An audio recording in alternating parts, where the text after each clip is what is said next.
Poltergeist. The word conjures up images of satanic demons and mischievous ghosts. For thousands of years, people have told tales of such spirits. But what exactly is a poltergeist? Is it a ghost? Or is it the manifestation of a living person's psychic energy? Those who say they have encountered poltergeists find the answers elusive and the questions haunting.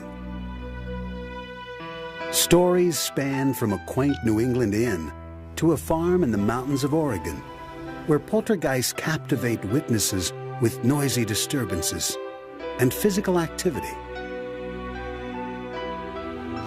Patrons of a country music bar in Kentucky wonder if poltergeists are malevolent forces influenced by murder. While a scientist refuses to let fear stand between him and the true origins of poltergeist activity. Perhaps there are earthly explanations for poltergeist events, but to those who have witnessed these unnerving phenomena, they remain strange, sometimes terrifying, and completely unexplained.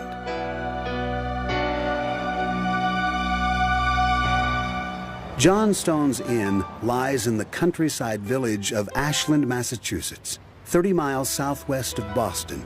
It appears to be home to poltergeists, noises and movements that some think are caused by ghosts. It was here in March of 1976 that Robin Hicks' view of the world changed forever. The inn's attic used to contain apartments where Robin spent nights with his wife. On this night, they heard strange noises. And it was a little girl bouncing a ball. La, la, la, la, la, la, la, la, la, la, brrr, down the hall. And I ran out the door and down the stairs and all around the building and checked every door, and it was closed. A couple of days later, a friend of mine who was walking by said, is your niece here the other night? And I said, no, why? He said, well, I saw a little girl looking out your window. Robbins was not the only account of the mysterious appearance of a little girl. They used to talk about the little girl who danced. And you'd come in the morning, and it's an old building. So you'd hear things, and you'd think, you know, it's creaking. I mean, normally that's what you would think. Well, this one day, it wasn't creaking. I don't think so. It was like really tip, tip, tip, tip, tip, like that. You'd listen, and you'd say, what is that? I guess it was a little girl dancing upstairs. The inn's owner at the time was beginning renovations. He noticed that doors, locked the night before, were found open the next morning, and lights, turned off, were later seen blazing in the dark. His staff was also encountering strange forces. One night after a busy night, all the waitresses were sitting around a table, and I was with them, and they were counting their tips and getting ready to go home. And the floors in the inn creak quite readily, especially when it's real quiet. You can hear it, and so when someone walks by you, you can hear the creak, and you get a little breeze that goes by. And we had that experience, but there was no one else in the restaurant but us. And they quickly gathered up their money and left that night. The staff at Johnstone's Inn began sharing their eerie stories of portentous encounters. My car was parked over there where that truck is parked. And I walked this way, and I glanced back up at the building just to see if there was anybody around. And I looked up at the window on the left-hand side, and I saw that greenish-white ball of light. And I went over to my car, and then drove up here, got out and glanced back up at the window, saw the light again, and then the light disappeared, and the room was dark. Some staff members claim to have had startling physical encounters with the spirit. Kitchen workers were relaxing one night when an unseen force startled them by levitating a pack of cigarettes and propelling it across the table. Similar stories of playful poltergeists began to flourish. Stories of lively forces mischievously pushing waitstaff in the basement. Of the sounds of footsteps. Of extinguished candles inexplicably relighting. And of the incessant strange apparitions. We would always close off this one particular room at one point in the night, and in that room I saw something go by the window, and it wasn't blurry or fuzzy or sheer as you would imagine a ghost to be. So I flung open the door and I said to what I thought would be a human, "Hey, what are you still doing in?" And before I could finish my sentence, I noticed there was nobody in there, and unfortunately I spun on my heel and got out of the room rather than enter it, because I know it's a friendly ghost. Not everyone would assume that the ghosts here were friendly. The inn's history, well known in the area, is steeped in murder and deception. Captain John Stone built the inn in 1832. His patrons were young railway workers with little else to do except drink and gamble. This often led to violence, and legend has it that Stone himself killed the traveling salesman during a card game and buried his body in the basement. Stone and the salesman are said to be two of the spirits who have haunted the inn ever since.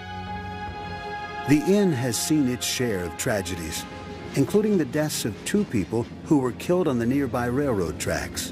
One, a former manager, and the other, a little girl, both of whom are said to be haunting the inn. You know, instead of just calling them ghosts, I feel like I understand them a little bit more. And I also understand that they're very dangerous. We used to take them very lightly because we didn't understand what they were before. And we had a lot of fun with them. But now I think of them in a more serious nature, and that they really shouldn't be fooled with. They're very powerful and very dangerous things. Spiritualist Raphael Bibbo, intimately familiar with the inn's history and structure, feels that the sheer number of reports of poltergeists at the inn are enough evidence to conclude that paranormal activity is present. And with so many people who have had these experiences, one cannot say that 75% of the public is paranoid or has got some problems with them, because there are a lot of credible people who have experienced, felt, seen, touched, and so you have to go on that basis that something must exist, something has to exist.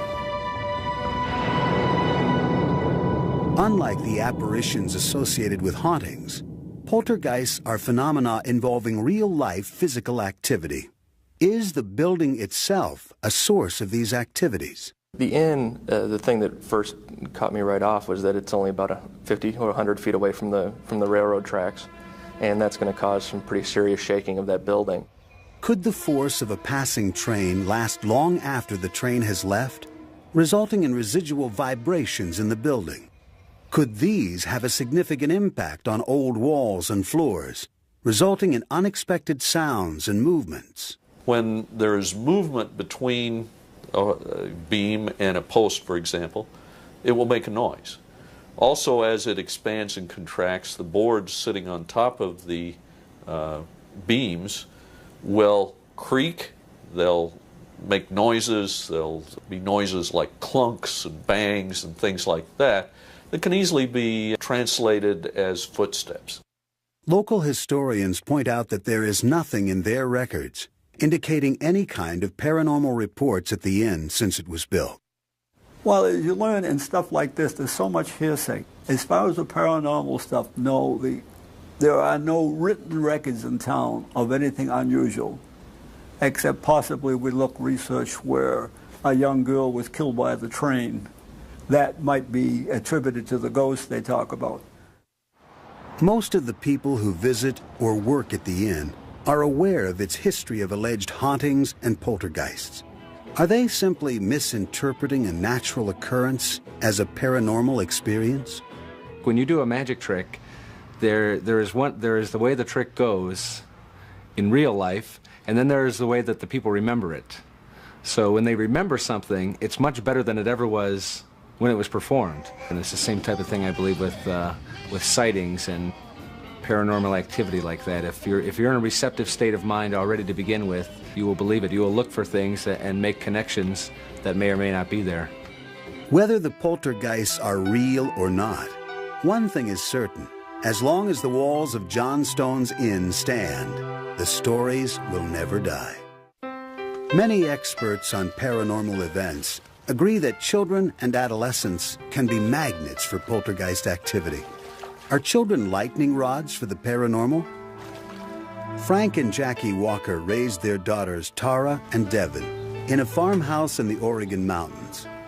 The Walkers' home, nestled in Kings Valley, lies on property once owned by its namesake, Isaac King, who was found shot to death in his barn in 1866. And there are 3 stories. One, the newspaper announced that he'd shot himself. But then another one said, well, no, it was an accident. And then the third one is that he was murdered by members of his family. No one knows. No one will ever know. Well-known local legend has it that King's ghost haunts the property on which the Walkers now live. As soon as they moved in, Tara and Devin immediately felt they were not alone in their new home. They sensed something immediately when we moved in. I remember Tara and Devin, Tara first, telling me that she heard things. She heard footsteps. And I just said, well, it's an older house. We had a new home before, and this is an older home, and there are noises that are unexplainable sometimes in older homes. But she said, Mom, I think there's somebody here because I hear footsteps. Devin, 7 years old at the time, told her parents that she also sensed an unknown presence. I just felt like someone was always watching me, and like I just noticed that doors were shutting, no one was there, things were creaking in the hall. It was just kind of spooky, and then all these other things started happening, and I just felt that there was something there. Her older sister, Tara, observed several strange events that led her to believe she and her family were surrounded by spirits. And I guess the reason I believe in ghosts because we moved here is because of all the strange happenings that have occurred. Doors slamming when no one's there, voices in the hallway when no one's there, footsteps when no one's there, stuff like that. Frank and Jackie dismissed these tales, concluding their daughters were anxious about their new surroundings. Then, one night, the parents experienced something unusual. During a dinner party, a guest uttered the word ghost. The TV came on, the water faucet started up in the kitchen full blast, and the cat food container was dumped in the middle of the utility room floor. We talked about it later, Frank and I, and we decided that we'd better listen to our children. The disruption seemed to be the work of an intelligent force with its own agenda. I remember my mom, she was getting mad at us because we were fighting over something. I can't remember what it was. We were fighting over the TV control or something. My mom said, go to your room, and when I went there, the door was locked to my room. The hinges were inside the door. There's no way anybody else locked it. My dad wasn't home. The mischievous actions of the poltergeist seemed to reveal a prankish sense of humor. One day, Frank discovered that a critical document he needed for work was missing. The Walkers searched the home and office frantically until it turned up in a very unlikely spot. It was stacked underneath 2 other boxes, and lo and behold, the report was on the top of that box. And none of us had taken it over there. The girls have their own separate drawing area. There's no way they could have lifted the heavier boxes and inserted it. I had some angry words at that point. I asked the spirit to please leave us alone and stop hiding things. I actually just came out and said, whatever you are, please stop it. Frank's outburst appears to have transformed the poltergeist activity from mischievous to helpful. Suddenly, it was opening the gate at the farm's entrance for approaching cars and unlatching deadbolt locks on doors for Frank when he had forgotten his keys. And he asked my mom and my sister and me if we had opened it, and we said no. So we hope it's the ghost who answered it. We think it is. Still curious, Frank and Jackie called on ghost hunters Dave Esther and Sharon Gill. Dave and Sharon use an array of devices to collect evidence of the existence of ghosts. I believe in ghosts because I've seen them, I've heard them. They're real. You can measure, you can use physical instruments, scientific tests that can determine there's mass, there's energy, presence. Supernatural is not natural occurring.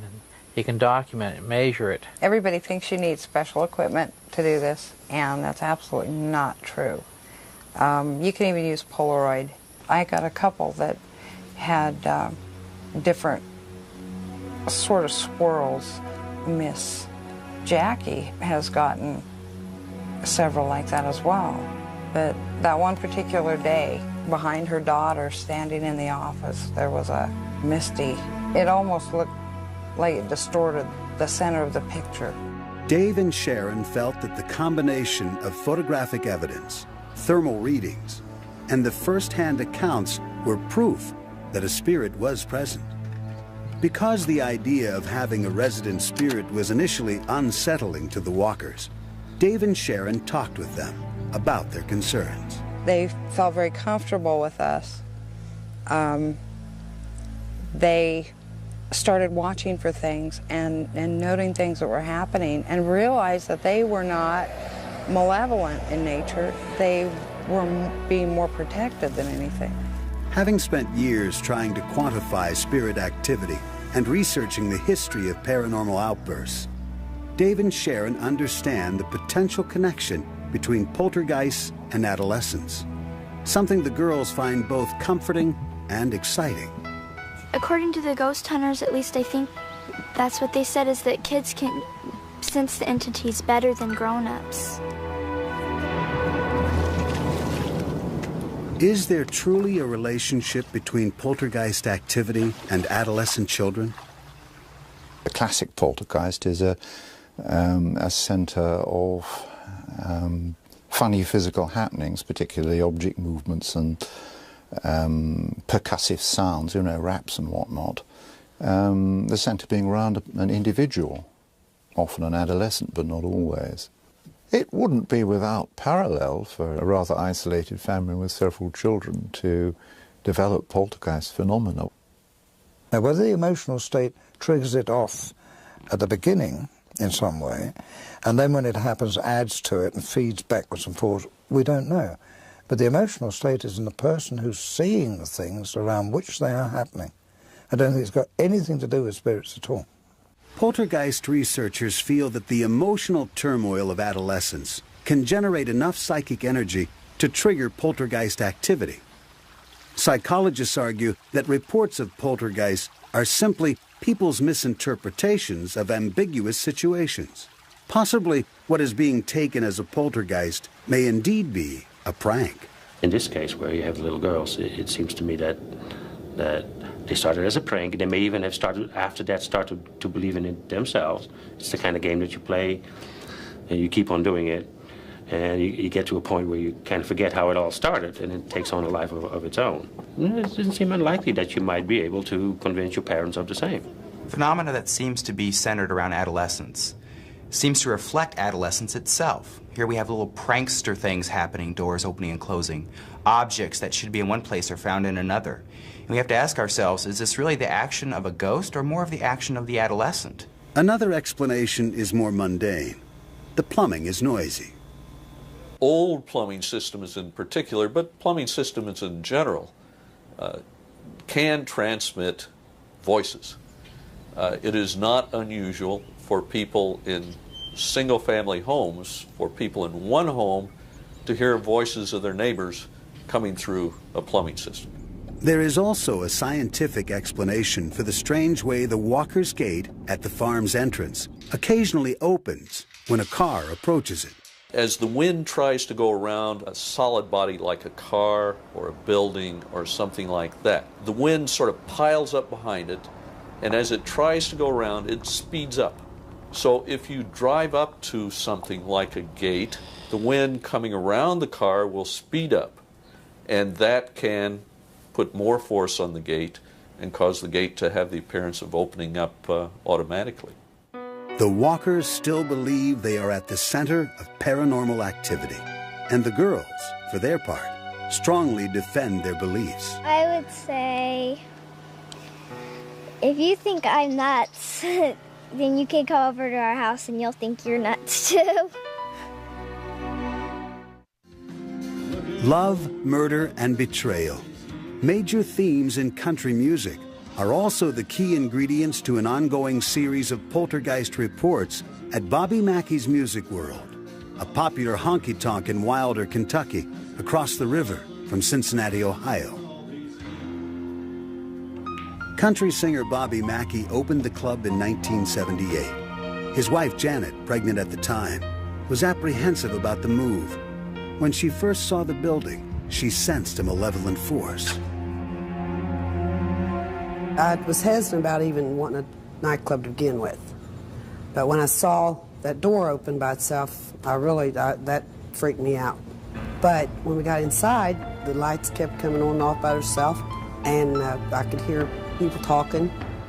Shortly after the Mackeys began renovation of the club, Janet claims she was physically attacked by a ladder. And here comes this ladder. It was like somebody walking right toward me. And then when it got almost right directly toward me, in front of me, it started falling toward me. And then when it did, Carl grabbed me and jerked me out from under it, and it fell. And if I hadn't stopped and done what I'd done, got her out of the way, that ladder had marched up and actually tipped over by itself. I could not find an explanation for that. I know there was something evil here. In the 1930s, a woman named Johanna committed suicide here after the murder of her lover, a singer named Robert Randall. Local folklore held that she haunted the building, searching for her slain lover. Intrigued by all the reports of this evil presence, author Doug Hensley began researching the Mackey story and discovered information about club owner Bobby Mackey, linking him to the ghost of Johanna. When Bobby Mackey was born, his mother named him Randy Mackey, not Bobby Mackey, Randy Mackey. His baby book today still says Randy's baby book on it. She suddenly changed his name to Robert Randall Mackey. Janet Mackey was terrified that Johanna's ghost thought her husband was Robert Randall reincarnated, and that Johanna could be jealous enough to do harm to Janet. While cleaning the upstairs apartment, Janet heard voices telling her to get out of the building, then felt invisible hands push her to the top of the stairs. So I struggled and pulled, and I got loose from it, got to the top of the steps, and I was at the top of the steps. I was pushed down them, and I grabbed the rail as much as I could going down, because I was, like I said, I was pregnant. Protect myself, and I fell flat down on the bottom, looked up, and I saw some kind of an image. I couldn't tell if it was really a person or what it was. I couldn't tell. Carl Lawson used to reside in the upstairs apartment where Janet was allegedly attacked, and he has his own recollections of mysterious happenings during the time he lived there. We used to have a jukebox. We'd unplug it. And I can remember on occasion being upstairs, almost sound asleep, and this real old song, Anniversary Waltz, would come on. And there's nobody in here. And I come downstairs to check everything out. The jukebox was unplugged, but I know what I heard upstairs. Anniversary Waltz. It was always that same song. Despite the disturbing ordeals reported by Janet and Carl, Bobby Mackey insisted that there were no such things as ghosts. I had every dime I had stuck into this place, and I had to make it work, and I didn't want any silly ghost stories going around, keeping people away from here. I wanted positive things, not negative things, and I was, country music is my life, and I don't want to hear about no ghosts. Just be quiet. Janet Mackey remained steadfast in her belief that something dangerous lurked in the shadows of Bobby Mackey's music world. When I was by myself, that's when I was really, really scared. But now, I can feel it in the air. I can feel her tension around me. I can feel her, her vibes and stuff like that. I can tell she's around somewhere, and she doesn't want me around. Inspired by Janet's obsession with the ghost, every night, Bobby performs his biggest country hit, Johanna. Johanna, Johanna, are you in here? Looking for a lover after all these years. Johanna is not the only ghost said to be haunting the club. One of northern Kentucky's most notorious murders took place near the site. In 1896, two men, Alonzo Walling and Scott Jackson, killed Scott's pregnant girlfriend, Pearl Bryan. They allegedly buried Pearl's head in the basement well, perhaps hoping it would be washed out through the drain and into the nearby Licking River. Legend held that the ghosts of Alonzo, Scott, and Pearl could be heard walking and arguing throughout the club.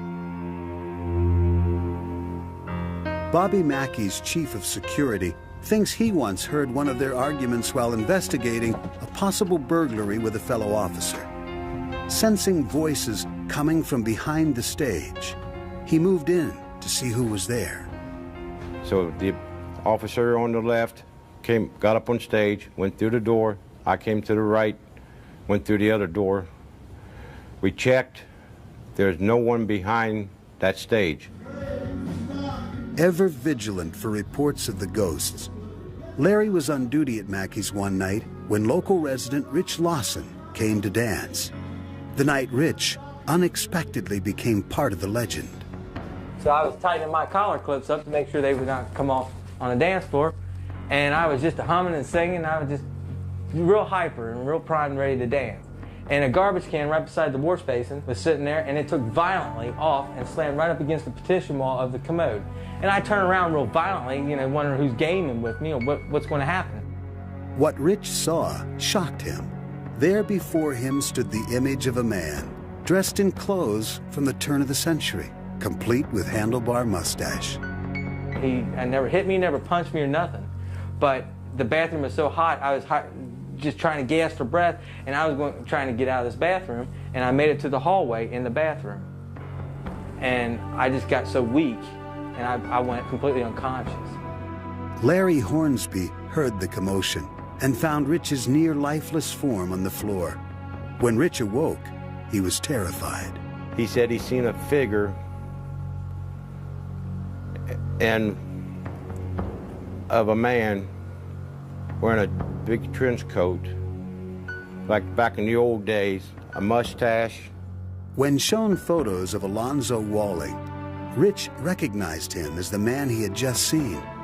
Even more frightening, he recognized the face of someone else in a photo of Alonzo and Scott's hanging. On the gallows in 1897, there's a judge and a preacher. I take my hat off, I resemble that preacher standing on the gallows holding the Bible.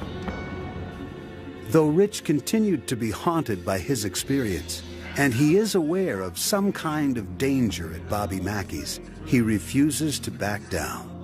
I got this feeling that the evil here wants me away. I'm intruding on them or something like that, and they're trying to push me away. I'm not going to leave, because I love country music, and Bobby Mackey's a great country music singer, and I'm a danceaholic. I love to dance.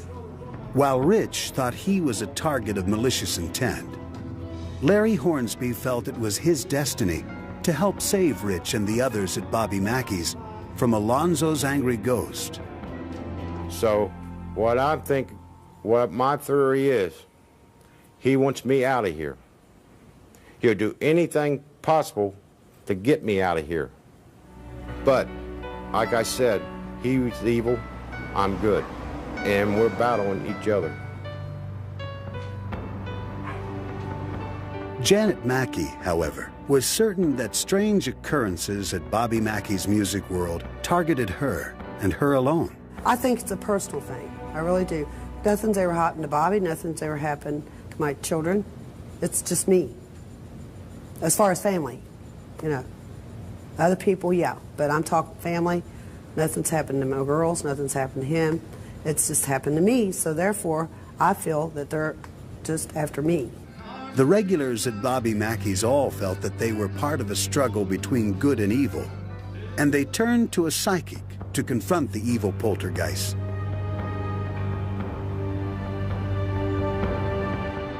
When confronted by poltergeist activity, most people feel helpless and misunderstood. For people at Bobby Mackey's music world in Wilder, Kentucky, the battle had become intensely personal, and they turned to a psychic for help. I was born with psychic abilities and with the gift of healing. I have clairvoyance, which means that I can see visions or images, and I can hear spirit talking to me, which is clairaudience. Bodine claims to have established contact with 4 major ghosts: the 2 pregnant women, Johanna and Pearl Bryant, and Pearl's killers, Alonzo Walling and Scott Jackson. Echo's first visit was particularly unnerving for Janet Mackey. We were sitting in the casino room, which is now the Bull Room, and she looked at me and she goes, I see Johanna behind you. And I thought I would die. I said, now you gotta be kidding me, right? No. She's standing right behind you. 3 years after that terrifying first visit, Echo is still able to converse with the ghosts at Bobby Mackey's. We're going to go talk to Scott and Pearl, see if they'll go too. And even if they don't, I think you should just let Alonzo take you by the hand and take you over to the other side with him, okay?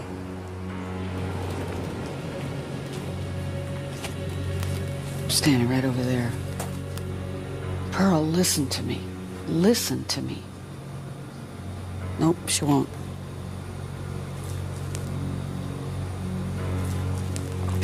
Scott, can you listen? You guys do not have to stay here. No, you do not have to stay here. After these conversations, Echo is drawn to the basement well, which according to local legend is a portal to hell. I want to say there was weird things that happened in here to people, women. Not very good things. A lot of real crazy thinking. A lot of crazy behavior went on in here. I believe that's like a vortex. I believe whatever evil comes through here, it comes right out of there right from hell. I believe that's an entry point. I believe if that well was dug up, we'll find a lot more, evidence of a poltergeist type of activity. In an effort to relieve the worried minds of the Mackey owners and patrons, Echo tried to convince the ghost to leave. The psychic claimed that two, Johanna and Alonzo, said they were willing. Echo performed what she calls a cleansing, claiming to exorcise the building of Johanna and Alonzo. I'll tell you what they are saying. Okay, Alonzo, yes. Do you still want to go to the other side? Yes. Okay, so you're really clear that you want out of here? Yes. Even though at least two ghosts remain behind, reports of poltergeist activity have diminished at Bobby Mackey's since Alonzo and Johanna departed. But their legacy still haunts the place, if only in the plaintive chorus of Bobby's song.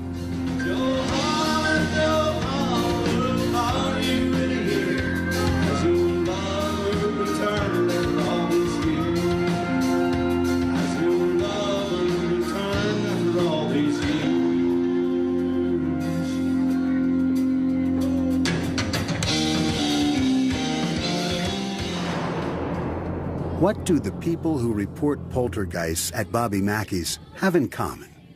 It sounds as if there were 3 different personalities reacting to the same stimuli.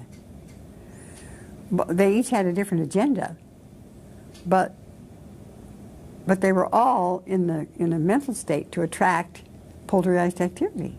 Most people do not realize how powerful their emotions are. And our emotions create energy fields around us all the time. I think that what is called poltergeist activity is, most of the time, spirits interacting with people on the earth. Psychologists note that people's emotions and perspectives can produce delusions, not demons. You have to look at the background of the people having these experiences. A security guard that has that responsibility is going to feel a personal obligation to rid a ghost or a poltergeist from the premises. It's his job. He's a security officer. It's not just the ghost is after anyone, but I have a link. I have a special relationship with this ghost. And that just makes you look for more evidence of the same. It's almost acting like a delusion. Throughout this case, you have this notion that everyone is involved in this in an important way. So in a sense, it's a story about people asserting their self-importance. Keep seeing him. Even Echo Bodine acknowledges that poltergeist activity can be psychologically motivated. People need some attention, yeah. Oh yes, you can go into a home and people will say, oh, the ghost is doing this to me and this to me and this to me. And you walk around the house and there's absolutely no ghost there at all. But it's maybe her only way to get her husband's attention, or the child's only way to get attention from their parents. So what we do is we just say there is no ghost here. Another explanation for the supposed poltergeist activity could be the building itself. This building, though, is set up very nicely to hear sounds from a long distance away. The very large open pit in the basement opens into a drain under the railroad and over to the river. This drain provides a very nice path for sounds to come in, and it would be very possible for someone to be talking a long way away, maybe even miles away on a quiet day, have the sound reflect off something on the other side of the valley and be picked up like a microphone by this pipe and funneled into the building. When a building such as the Mackey Club is constructed piecemeal over the years, its internal systems may be adversely affected. You could have lots of problems with the wiring that when you plug in something new, it spikes the whole system and you have a drop in the lighting, or the lighting will flicker. As for Bobby Mackey, all that matters to him is his music and the home he has created for it. To Bobby, stories of poltergeists at his club are just that, stories. I just can't believe that happens. I just really don't believe that happens. I don't know if anybody can have that big of imagination or not, but there's got to be an explanation for it, other than the supernatural. Bobby Mackey may discount the supernatural outright, but others find themselves obsessed with finding out the true origin of these strange phenomena. The common links among reports of poltergeist activity are physical experiences involving motion or kinetic energy. This makes them potentially quantifiable, which intrigues scientists like Barry Colvin. While working as a chemist for Shell Oil, Dr. Colvin's curiosity was piqued by reports of a local poltergeist. He discovered something that conventional science could not explain. Some years ago, a case was reported near Leeds, which is in Yorkshire in the UK, and it sounded quite remarkable on the face of it. And this revolved around a hotel in which there were the parents and a son, and this son was the centre, it seemed, of some poltergeist activity. Upon arrival at the hotel, Colvin and other witnesses, including colleagues from Shell, were startled to see eggs floating through the hotel lobby. The egg actually travelled rather slowly. It was almost as though it was being held up. It was travelling, being held up by some unseen hand, if you like, travelling in a perfectly straight line, very slowly, and then smashing against the wall. So it was quite different to the form that it would take if it was simply thrown from one side to the other. Colvin began exploring other reported poltergeist incidents. In a Yorkshire home, Colvin encountered strange rapping noises, which appeared to be efforts to communicate by a spirit called Eric. And it tapped out the messages by tapping the relevant number of letters through the alphabet. So, for example, if it wanted to tap the letter M, it would be 13 taps, and so on. Well, essentially what it tapped out was its name, first of all, which in itself is interesting, because that then brings up the whole hypothesis of a spirit involved in these tapping sounds. It also tapped out the message that it was killed on this spot and that its body was still buried beneath the house. Though denied a permit to dig for the body, Dr. Colvin was nevertheless convinced there was a poltergeist, because Eric's rappings were strongly linked to the presence of one specific living person. We never, I think it's fair to say, we never had any activity at all from Eric when the girl was not present. Either Eric was a person and he is using the focus of this young girl to make himself known, is one interpretation.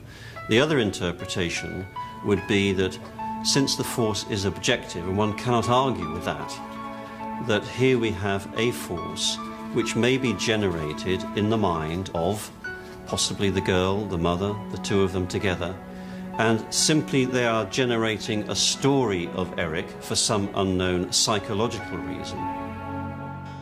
Colvin has just begun to scratch the surface, but to him, science must clearly broaden its boundaries to describe physical forces that are now beyond its understanding. Psychologists Alan Gould and Tony Cornell agree that the witnesses, or as they call them, agents, have a strong role in the type of interaction with the poltergeists. There have been one or two poltergeists in which there have been communicative rappings, and the raps have spelled out all sorts of messages as from mysterious entities. And they've actually made the same spelling mistakes that the person around whom the thing's centre makes. So clearly the intelligence was the intelligence of the poltergeist agent. The complexity of the Eric case drew Dr. Colvin away from his work as a chemist at Shell to his new line of work, poltergeist research. There's an awful lot that can be done in terms of instrumentation. I am myself getting very involved in modern, very up-to-date equipment, which I believe may well lead us down the path to scientifically explaining what is going on. And I know that others working in other parts of the world are looking down this road of sophisticated instrumentation to determine something about the poltergeist force. Dr. Colvin founded the Poltergeist Research Institute, a group of international scientists whom he hand-picked to investigate poltergeist activity. Never mind, I can come over straight away. All right, I'm on my way. Thanks. But being realistic, things generally occur one day and they could be gone in a week's time. And what we do generally these days is that in such a case, I have an aircraft and we simply, if we think it's worthwhile, we either get a local person to investigate and report back to us as soon as possible, or if it looks promising enough, we simply step into the plane and we go. And within generally an hour or 2 hours, we're there on the spot. Using a combination of scientific instrumentation, research, and a fine-tuned instinct, Dr. Colvin and the members of the Poltergeist Research Institute hope that one day poltergeist forces will be as familiar to scientists as the wind, physics, even electricity. As some scientists keep looking for explanations for poltergeist activity, there remains a chasm between those who will only believe in empirical evidence and those like Raphael Bibbo, who believe there is more to our world than science can tell us. Spirits exist as well as we exist. It's interdimensional. They're here with us. And the only way you're going to deal with it is just like if I'm talking to you, you talk to them. And yeah, you're going to have pranksters. You're going to have people that can harm you. They can harm from that side as well as you can harm me. So it's just like a human being, except they don't have a physical body. And how can you account for fax machines or radio or television? You can have 4 or 5 televisions or radios in the same room and everything is coming in on a different channel. And they're all pure, okay? How can you explain that and think that the mind is any less capable of these miracles? Others acknowledge that while we may never know the source of poltergeist energy, we should at least acknowledge its presence and try to understand its power. For years and years and years, investigators have heard these things happen. They know that certain people have to be present for these things to happen. They happen around a particular person or a group of people. But I think we've got to concentrate on the person around which these things happen if we're going to get the answer. If we're going to get the answer. So far, we've got nothing. In the end, the way we perceive poltergeists will ultimately be determined by how we use our own minds to perceive ourselves and our environment. The most powerful tool in misdirection is the spectator's mind, because if the correct suggestions are given, their mind will take those suggestions and believe anything that is related to them. Paranormal experiences, including poltergeists, are a normal part of the human condition. They reflect who we are, they reflect our wishes, Sometimes those wishes aren't always positive. They don't reflect our beliefs, which aren't always positive. They reflect our relationships with other people. When we are all said and done, poltergeists are genuine experiences, but they're a psychological phenomena rather than a parapsychological one. Is it possible that we do not yet understand the capabilities of our own untapped energies? As psychics and scientists alike grapple with the mystery of poltergeists, the real answers may lie hidden in the recesses of the minds of those who have met them, and there they will remain, unexplained.